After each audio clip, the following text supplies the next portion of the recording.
سائل ناقل الحركة ترانسميشن فلويد اللي هو زيت الجير ما يتغير، وإذا بتغير الزيت راح يخرب عليك الجير. معلومة خاطئة دائما نسمعها في عالم السيارات، إن أويل جير ما يتبدل.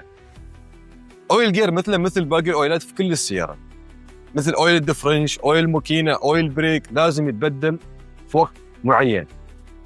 أويل جير عنده دلالات إنه هو خربان. أولاً يكون لون أويل جير متغير عندك، أو في رائحة، أو إنه يصير عندك مشكلة في الغيارات، تأخير في التبديل، أو نتعة مع الغيارات. لازم في هذه المرحلة نفك أويل جير ونتأكد منه ومن لزوجته، نتأكد من صاحب السيارة هل إنه تبدل من قبل أو ما تبدل من قبل. بعدين نشيك على أويل جير نشوف لزوجته، وإذا محتاج تغيير محتاج تغير معاه الفلتر عشان نتأكد من السيارة سليمة وأويل جير أموره طيبة.